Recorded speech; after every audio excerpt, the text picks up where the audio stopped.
Bismillahirrahmanirrahim. Assalamualaikum warahmatullahi wabarakatuh. Perkenalkan, nama saya Bu Musdalifah, kelas PAI 5D. Di sini saya akan menjelaskan materi saya yang berjudul pengertian stratifikasi sosial, sebab-sebab terjadinya stratifikasi sosial, pendidikan dan stratifikasi sosial. Adapun pengertian stratifikasi sosial yaitu penggolongan masyarakat ke dalam kelas yang bisa disusun secara bertingkat. Stratifikasi sosial disebut juga lapisan antar masyarakat. Kata stratifikasi berasal dari stratum yang artinya lapisan, sedangkan sosial bermakna masyarakat. Penggolongan masyarakat ini bisa menimbulkan kelas-kelas sosial seperti kelas atas, sosial menengah, dan kelas bawah. Adapun stratifikasi sosial adalah sebuah konsep yang menunjukkan adanya pembedaan dan pengelompokan suatu kelompok sosial secara bertingkat. Dalam komunitas tersebut ada strata tinggi, strata sedang, dan strata rendah. Pembedaan dan pengelompokan ini didasarkan pada adanya suatu simbol tertentu yang dianggap berharga atau bernilai, baik berharga atau bernilai secara sosial, ekonomi, politik, hukum, agama, dan budaya maupun dimensi lainnya dalam suatu kelompok sosial. Simbol-simbol tersebut misalnya kekayaan, pendidikan, jabatan, kesalehan dalam beragama, dan pekerjaan. Dengan kata lain, selama dalam suatu kelompok sosial pasti ada sesuatu yang dianggap berharga atau bernilai, maka selama itu pula akan ada stratifikasi sosial dalam kelompok sosial tersebut.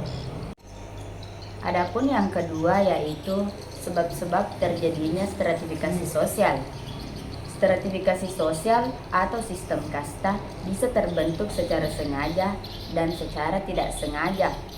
Stratifikasi yang dibentuk secara sengaja terjadi berdasarkan kesepakatan masyarakat guna mencapai tujuan bersama.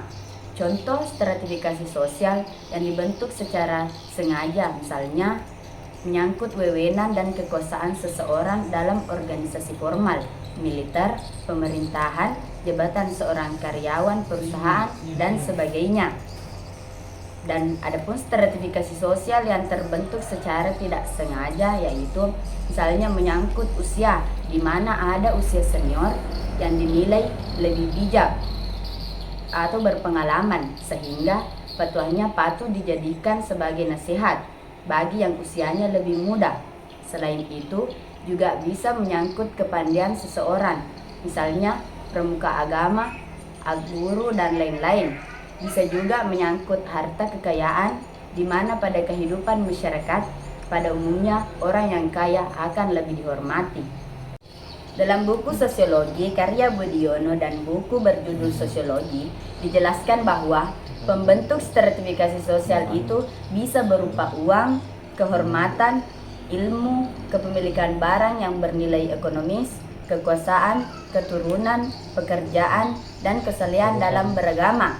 Adapun yang pertama yaitu uang, misalnya pembagian uang untuk anggota organisasi di mana besarnya berbeda-beda tergantung jabatannya. Yang kedua kehormatan, misalnya orang yang dihormati di masyarakat biasanya akan menempati lapisan tertinggi dalam masyarakat.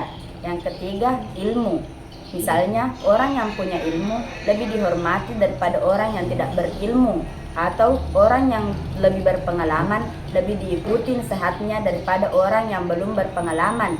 Yang keempat, barang bernilai ekonomis, misalnya orang yang memiliki tanah yang luas akan menjadi orang terpandang.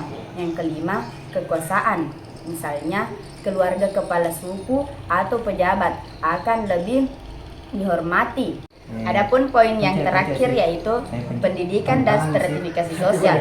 Pendidikan dipandang sebagai jalan untuk mencapai kedudukan yang lebih baik dalam masyarakat.